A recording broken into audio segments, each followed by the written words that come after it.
Hello everybody, my name is Logan, and today I would like to go over Windwalker Monk with you. I'm making this video mostly because I feel that there's not too many really strong resources out there for Windwalkers, both that cover the basics and more advanced play. So today we're going to start, as I just indicated, we're going to start with the very basics and work our way up. So first thing we need to know is how a monk functions, and that means what are their resources, how do they do damage. They have two resources. The first is energy. You have 100 energy and you consume energy to generate chi. Here's the yellow bar here that I moved out so I could see it better is my energy bar, and the chi is right above it.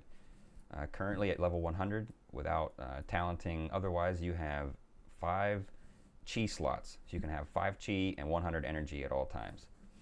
On top of that, you have cooldowns to use. Not all spells are instant, so there is a priority system on top of managing your energy and your chi, but we'll get into that a little bit more as we go on. So basically, you consume energy with your jab, and then there are other spells: Tiger Palm, Blackout Kick, Rising Sun Kick, Fist of Fury, and those will consume your chi, and those do your damage. And that's pretty much it for getting started. That's really all you need to know. So let's jump into statistics or stats. Your main stat obviously is agility. You are a leather wearer, you use agility. It just straight up increases your damage. That's all you really want. Anything with more agility, that's better. Your next major stat is Multistrike. Multistrike works the same as it does for any other class. It just makes you, or gives you a chance to hit multiple times. That is by far your heaviest weighted secondary stat. After that, the next 3 are a little bit fuzzy. There's a lot of argument between which one is the second best, being crit or versatility. I prefer crit. Technically, versatility comes out higher in heavy simulations, but which makes sense. It's a flat damage increase. Crit's a little bit chance oriented. After that, haste. Haste is your next stat, and then mastery is your worst stat. Let's go over some talents. The first tier of talents is all movement based, and these really don't matter which one you take. It's mostly personal preference. I prefer either this one or Tiger's Lust. Tiger's Lust is good if there's some sort of slow. Think Korog in Highmaul, where he puts out his arcane orb and it slows you down. You can use Tiger's Lust and it completely just removes that slow altogether.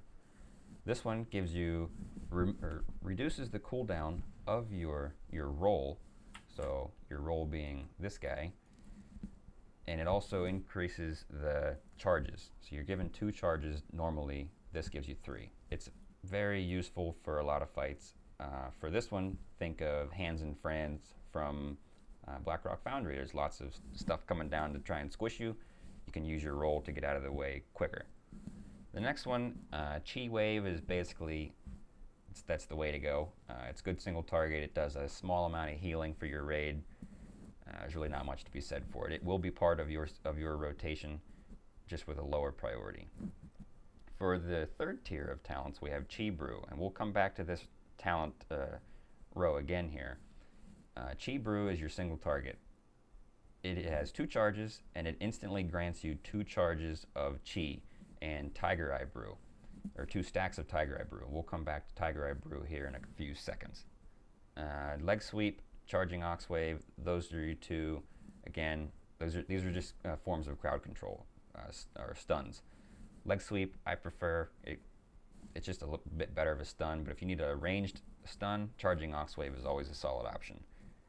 Next tier are defensive cooldowns. These are very strong, some of the strongest in the game for classes, outside of immunities like paladins and hunters and whatnot.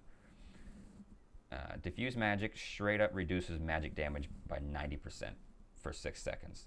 Just completely just removes magic damage for the most part.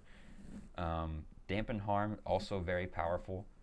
It has 3 stacks, so you put it on yourself, and for 45 seconds, the damage that would reduce you below 15% or more of your health, it reduces that by 50%, and that can happen 3 times over those 45 seconds.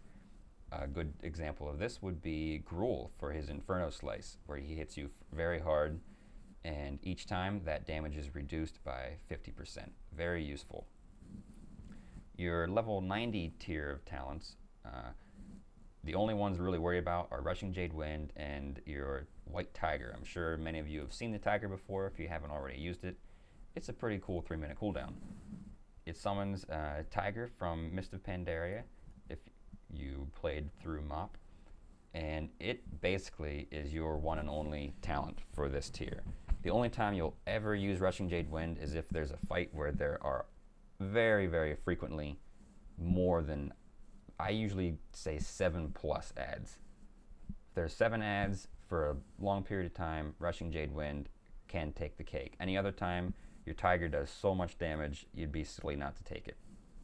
Level 100 talents, we're going to come back to this again when we go over level 45 talents. Depends on the number of targets you're fighting. For single target, Serenity is unquestionably the way to go. For multi-target, Chi Explosion is the way to go, and as of right now, we have not yet received, as of making this video, we have not yet received patch 6.1, and Hurricane Strike is going to receive a buff. How much that buff actually does remains to be said yet, or remains to be seen, so we'll see how that goes. But for now, Serenity, Chi Explosion, those are your main talents. So there you go. A lot of these is not really too cookie cutter in a sense where you like this is it, this is your talent, that's all you need to know.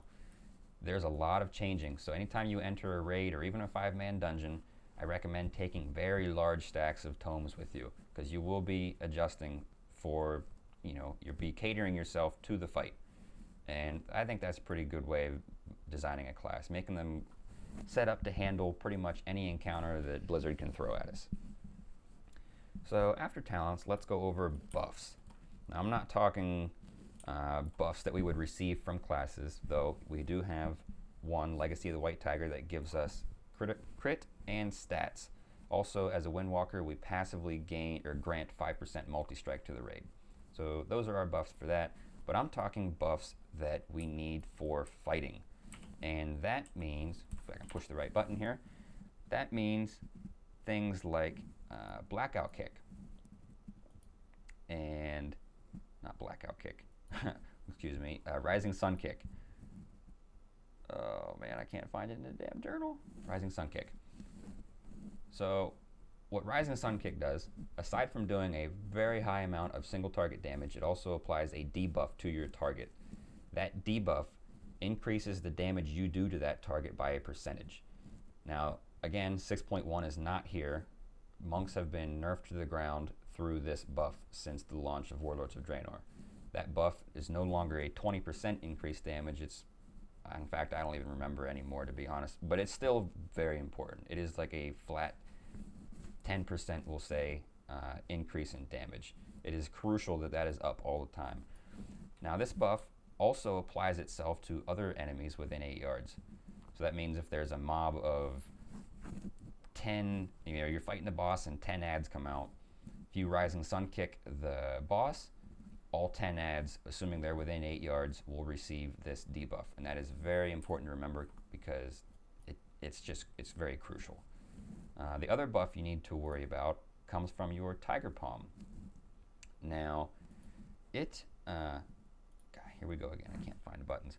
Tiger Palm gives you a buff. Remember, Rising Sun Kick put a debuff on the target. Tiger Palm gives you a buff. What it does is it makes your attacks ignore 30% of your target's armor.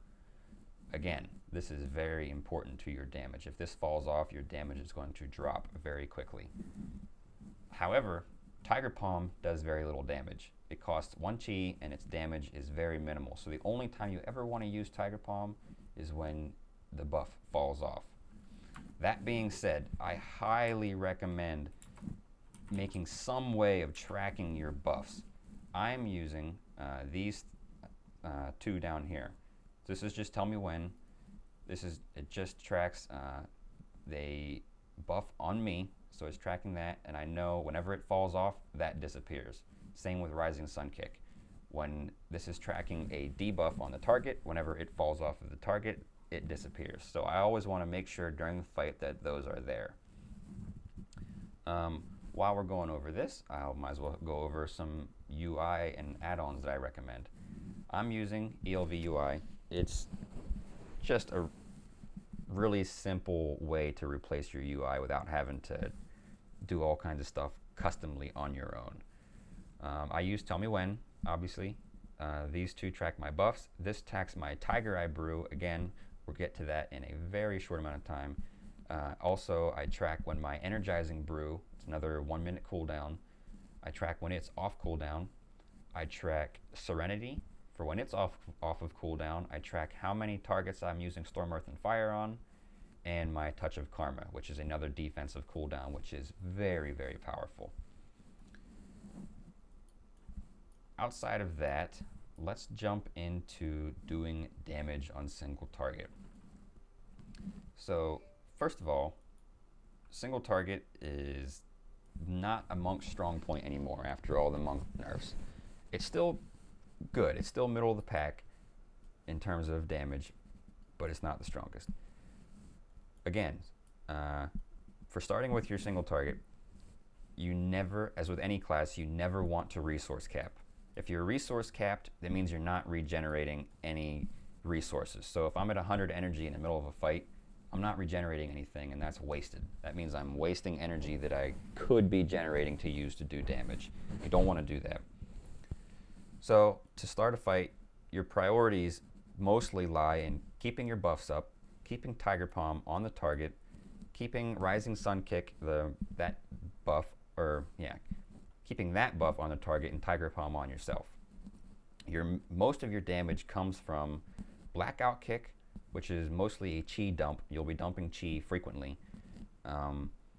And Rising Sun Kick is also very high damage, but it's on an 8-second cooldown, so you gotta use it carefully.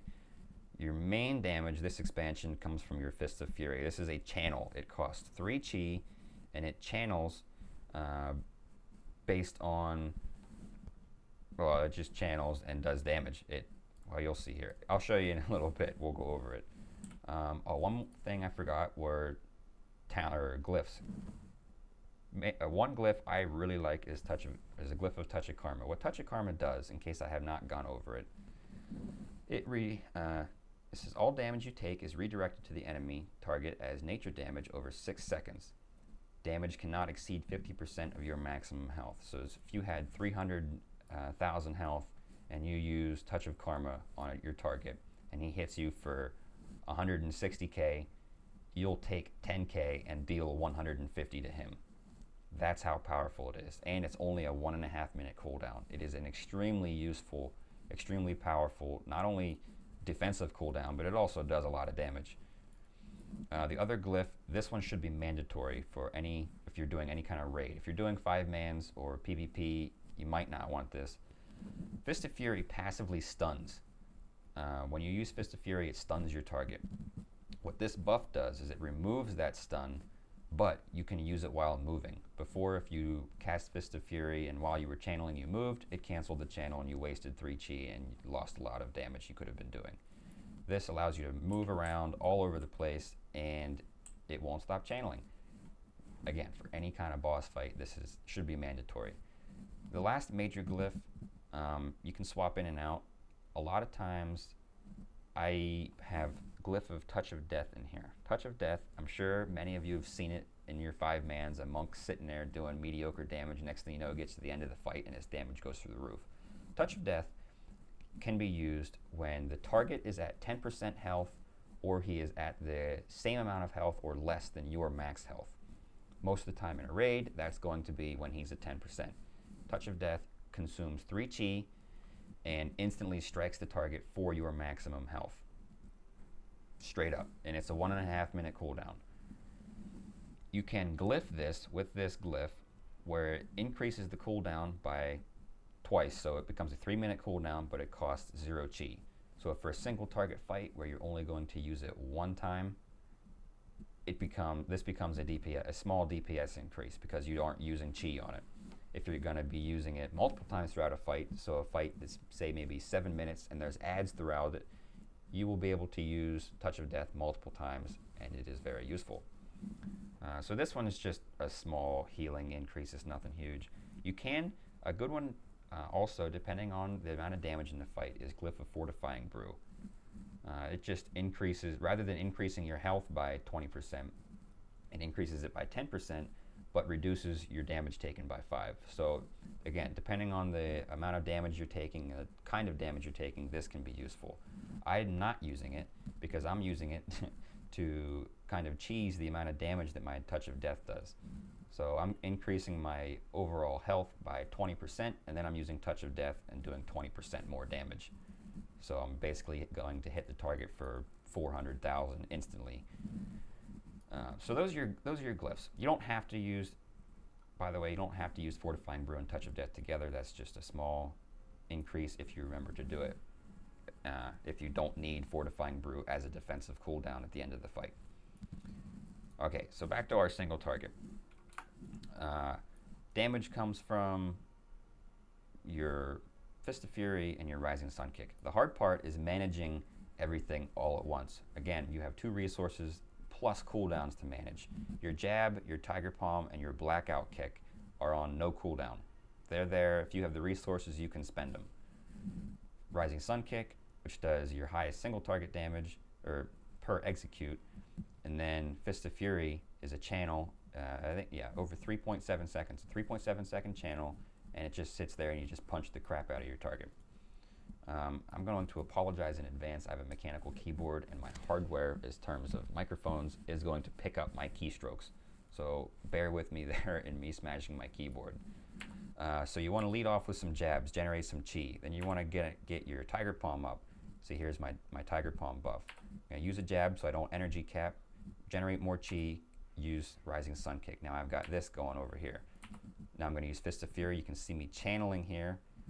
Generally, in a more hurried, rushed kind of boss fight, you're not going to energy cap. There I used, since I was a little low on chi, I used a Chi Brew. So that instantly gave me 2 chi. So you can see you kind of just rotate throughout this. It's a very methodical, flowing type of class. Here I have Tigereye Brew. This might be a good time to go over Tigereye Brew and what it does. It generates stacks. Tigereye Brew is a cooldown. Well, it's not really a cooldown, but it increases your damage as if it were a cooldown. It generates stacks. This is your mastery, by the way. So for your mastery, when you generate Tigereye Brew charges, you have a, based on your mastery, percentage chance to generate an additional charge. What Tigereye Brew does is increases your damage, I believe, by 6% per stack. And you can use up to 10 stacks at once, and you can store up to 20. That means generally you want to wait till you have 10 stacks, just because that's the most efficient way of doing it. But you can store up to 20. So say I'm at 10 stacks of Tigereye Brew and I have a cooldown coming up in 5 seconds. I'm going to wait, maybe have 12 stacks of Tigereye Brew at the time. And then when my cooldown's up, then I'm going to use my Tigereye Brew, which straight up increases my damage by 60% for 15 seconds. That is a huge amount of damage, and you'll be able to see it just in watching your numbers, which I don't recommend, by the way. But if you are watching your numbers, you'll be able to see the massive amount of damage that you do when Tigereye Brew is active compared to when it's not. So that's another thing that's not very difficult, but takes some practice to manage. So that's pretty much it. Again, jab, use some energy, generate some chi, get your buffs going. I'm going to use Tigereye Brew. You can see I'm tracking it here and here. And you can see the numbers are just larger, and that's just all there is to it.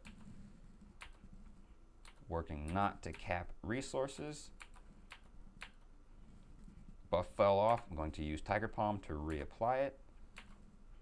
This one's falling off, so I use Rising Sun Kick to reapply it.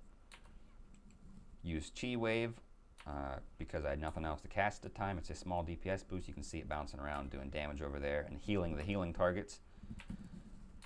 Overall, the rotation itself not too complicated at a slower pace. In a fight, you're going to be, at times, just smashing away at your buttons, and you're going to be physically unable to hit them fast enough. There's another cooldown, Energizing Brew here. It regenerates 60 energy over 6 seconds. So that means if you're sitting there and you're out of resources, you have nothing going for you, you're out of energy, you can pop Energy Brew and watch, it's just going to increase at a really high rate. It's good cooldown, you want to use it on cooldown. You want to use it if or when you use it, you do not want to energy cap. Again, that's just a no-no with any DPS class. It's wasting resources. So use it when you're low on energy. Make sure you don't cap while you're using it. Generally, you want to stay away from Fist of Fury while you use that, because since that's a 3.7-second channel, you obviously don't want to interrupt that, but you might energy cap in the meantime. If you screw up, which happens, believe me, it happens, if you do cast that and then get all excited because Fist of Fury comes off cooldown and you've got a big stack of Tigereye Brew and you want to use them together, don't cancel your Fist of Fury. While it is a DPS loss to energy cap, especially after using Energizing Brew, it's more of an energy loss to cancel your Fist of Fury and start spamming something else. You just don't want to do that. So generally, plan ahead. That's what I'm saying. Plan ahead. Know what's coming off cooldown. Know about how much energy you have. Know how much chi you have. Plan multiple keystrokes into the future. And that's the hard part of monks. Managing all three things, energy, chi, cooldowns, well, 4 things, cooldowns, and actual spell cooldown, your 8-second and your 25-second cooldowns. Now that you should have a basic idea on single target, let's go over burst. Burst is the main reason I'm making this video, because there isn't a good resource online that talks about how to burst single target as a Windwalker. So rather than going into the theory of it, I'm just going to go straight into why I do what I do. What I do, at a pool, you're sitting there, you're waiting on the countdown, it gets to 2, you want to use your agility potion, which you should all be using during progression. Agility potion, pop that at about 2 seconds to get that rolling so that you can use it again towards the end of the fight. That gives you 1,000 agility right off the top. You want to use Flying Serpent Kick, which we have not covered yet. Flying Serpent Kick allows you to soar through the air at high speed for 2 seconds. It looks something like this. And when you reactivate it, you only go a certain distance, but if you reactivate it before it ends, you will slam the ground doing a small amount of damage. So generally what I do, since that is a small DPS increase, I'll be standing away from the boss, use this at 2 seconds, and then at 1 second, I will use Flying Serpent Kick, and by that time the tank should be pulling the boss, and I'll already be in melee range, and I'll have done roughly 3 to 4K in damage. So that's how I go in. Then right off the bat, I'm going to use a jab to generate some chi. Then I'm going to use Tiger Palm. I'm going to use a Chi Brew to use it. The reason I'm using Chi Brew right off the bat, even though I could easily spam jab and get all kinds of chi, I'm using Chi Brew to generate instantly 2 stacks of Tigereye Brew. I want that Tigereye Brew high quickly. So I'm going to use a stack of Chi Brew, get my Rising Sun kick up, jab again, use Chi Brew, then I'm going to cast my Tiger. I'm going to use Serenity, which I have macroed to a trinket. And then during Serenity, you want to just spam Blackout Kick and Rising Sun Kick. Just spam them as fast as you can. Then during that, you're going to get a stack of Tigereye Brew, use it as quickly as possible. And then right before Serenity ends, channel Fist of Fury, since that generator costs a lot of chi. Now, the way I just did it is not the best way to do it. You want to do it really quickly. There's a very narrow window of time that you have to get things done. But that's basically your burst. You're going to go in, jab, Tiger Palm, Chi Brew, Rising Sun Kick, Chi Brew again, Tiger, Serenity. And then you're spamming Blackout Kick and Rising Sun Kick when it comes off of cooldown. And you want to watch for when Serenity is about to end. Right when it's at about 1 second, then cast Fist of Fury. Again, because during Serenity, your spells cost 0 chi, and Fist of Fury is kind of expensive at 3 chi. That's your burst. It takes a lot of practice, guys. My guild, they make fun of me all the time because one of them will whisper me or say something in officer chat, and I won't respond for 5 minutes because I'm always, on all of my classes, just practicing in front of the training dummies. If you can't pull your rotation off in front of a training dummy, there's no way you'll be able to pull it off in a boss fight. That's just all there is to it. Spend lots of time.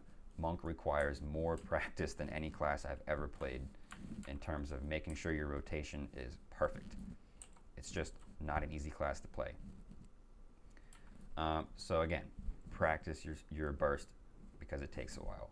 After that, you fall backwards into your basic single target rotation, as we discussed earlier, keeping your buffs and debuffs on, and just flowing between generating chi and consuming chi.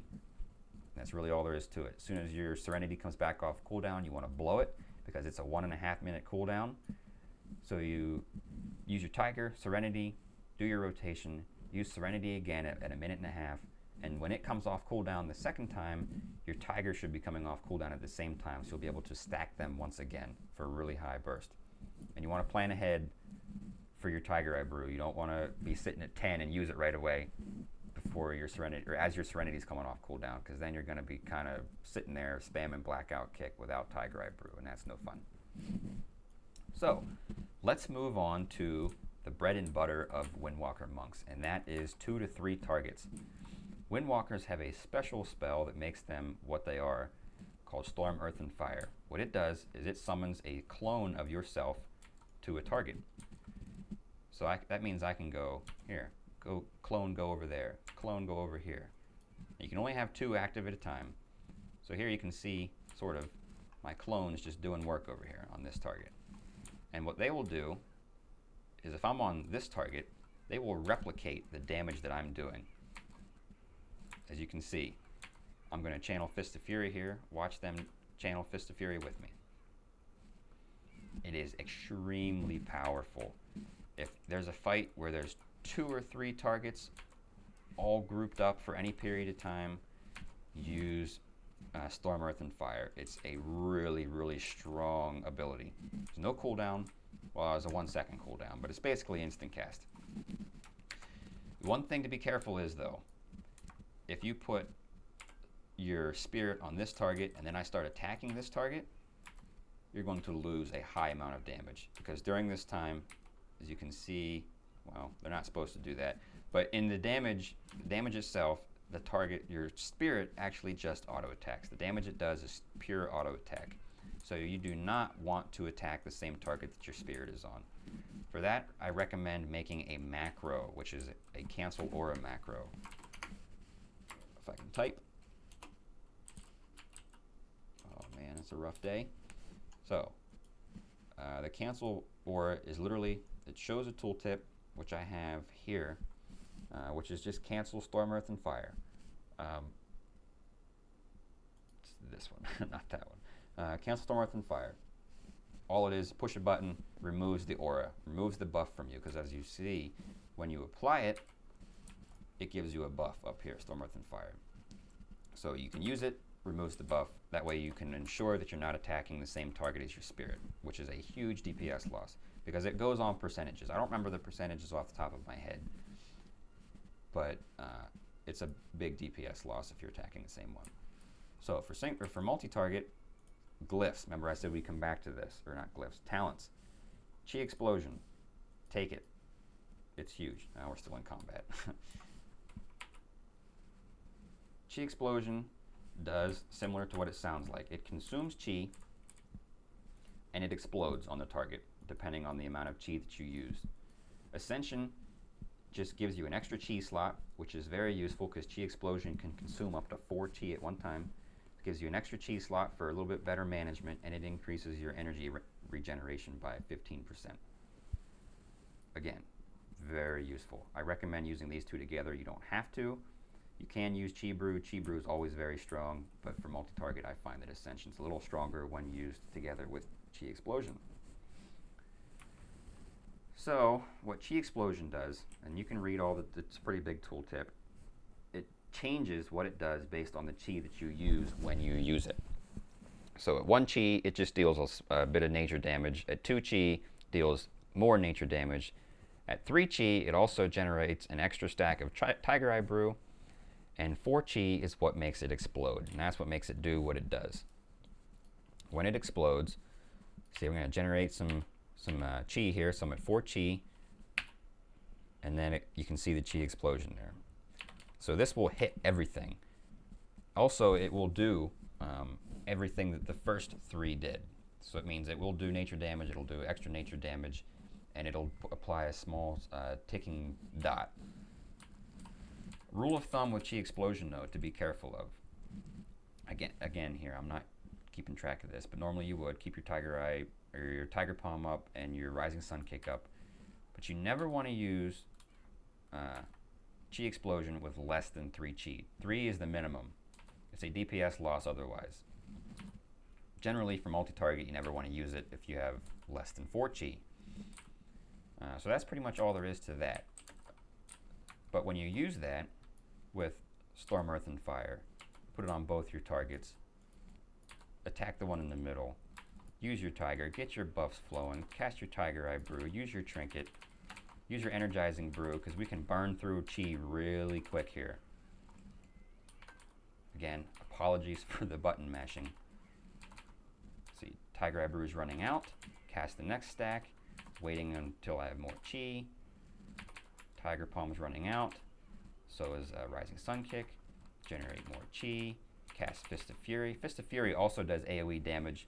I find it is very useful, but generally you want to prioritize chi explosion. If you're sitting at 3 chi, use chi explosion, or use Fist of Fury. If you're sitting at 4 chi, use chi explosion. Again, that depends on the number of targets. So you can see, even after being in combat as long as I was, the damage of this is just really high. And I believe personally that this is why Blizzard nerfed monks, because they were good at single target, but when you put this mechanic into the game, they just became obnoxiously overpowered. That's pretty much it. It's your basic rotation. Chi explosion replaces your blackout kick, and that's the main part to recognize there. So replaces your blackout kick. Blackout kick is set guaranteed 2 chi at all times. Chi explosion is 1 through 4. If you have 5 chi saved up here, or even 6 chi, you're only going to use a maximum of 4, unless you have the proc of, see if I can find it here again. The name is escaping me. Combo Breaker. I think it's Combo Breaker. Nah, it's not in here. Combo Breaker just removes the cost. So if you have a Combo Breaker of Tiger Palm, it's a free cast. Tiger Palm won't cost any chi. If you have a Combo Breaker of Chi Explosion or Blackout Kick, the cost is reduced by 2 chi. So Blackout Kicks are free, Chi Explosions cost 2 less chi than they normally would. Again, practice it. It takes some practice. Practice moving your spirits around, because on fights where you're going to be changing targets a lot, it's good to practice doing that. Again, going back to macros, the one I was accidentally showing you earlier is my Storm, Earth, and Fire. As you notice, I'm targeting this guy. Say this is the boss in the middle here, and I want to put my target on an ad on the outside. Rather than clicking it and applying it, it's a mouse over. So I can just mouse over his nameplate, mouse over this one, bam, they're there. I don't have to switch targets. It's not much, but it does help. It's just a little bit of a time saver, and I highly recommend it. That took me a while to get used to, which I just started using this expansion, but it is very useful. That's it for your 2 to 3 target. It's your single target rotation plus a higher priority in Chi Explosion, and even more in Fist of Fury. AoE. Okay, so here we go with massive AoE, say as a fight with a lot of ads, tons of ads. You can talent into Rushing Jade Wind. Again, as earlier, you only want to use it if there are a lot of ads at a high amount of time, because it is expensive. What Rushing Jade Wind does is it uses your spinning crane kick. So when you use spinning crane kick here, it's just that, all there is. If you talent into, again, I'm still in combat here.